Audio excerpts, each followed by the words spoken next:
मनुष्य की अपेक्षाएं कभी खत्म नहीं होती। एक पूरी हो जाए तो दूसरी उत्पन्न होती है। कल आज की चिंता में बीत गया और आज कल की चिंता में बीत रहा है। तुम्हारा मस्तिष्क केवल अपेक्षा और चिंता ही कर रहा है।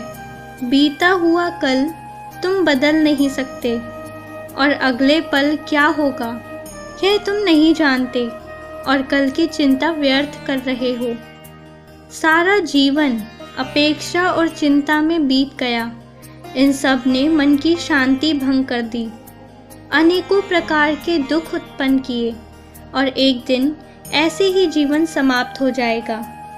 और शांत केवल शरीर हुआ है, आत्मा नहीं।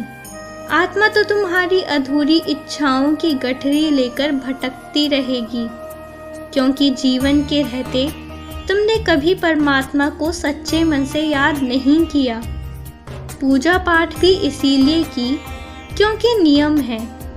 जीवन भर तुम केवल चिंता, अपेक्षा और विकारों से ही ग्रसित रहे और अगला जन्म मानव का कब मिले यह तो परमपिता परमेश्वर निर्धारित करेंगे।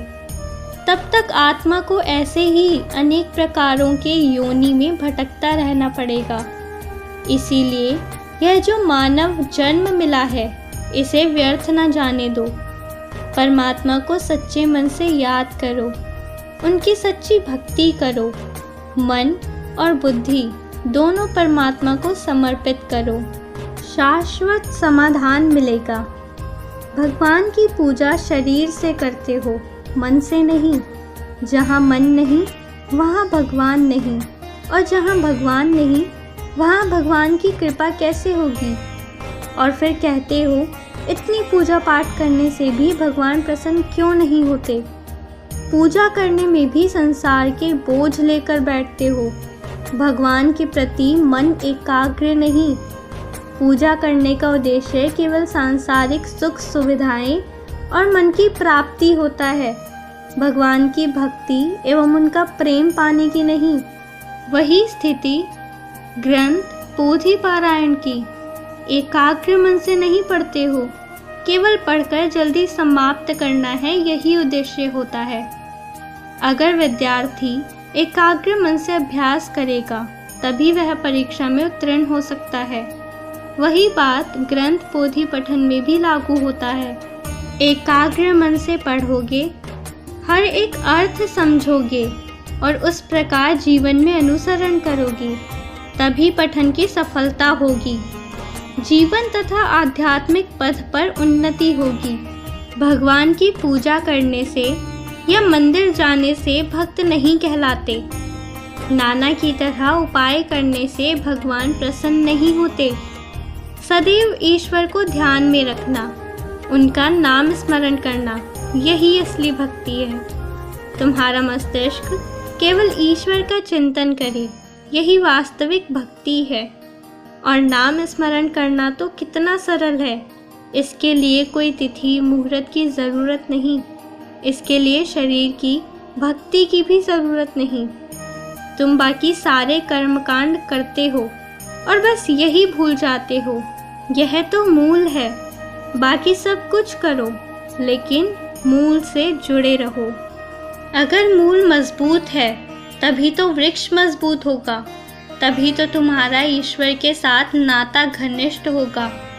केवल सुबह उठने के बाद और रात को सोने से पहले नहीं, बल्कि निरंतर नाम स्मरण हो। छेद तुम्हारी भक्ति में है और दोष परमात्मा को देते हो। परमात्मा की दया के भंडारों की चाबी तुम्हारे पास है।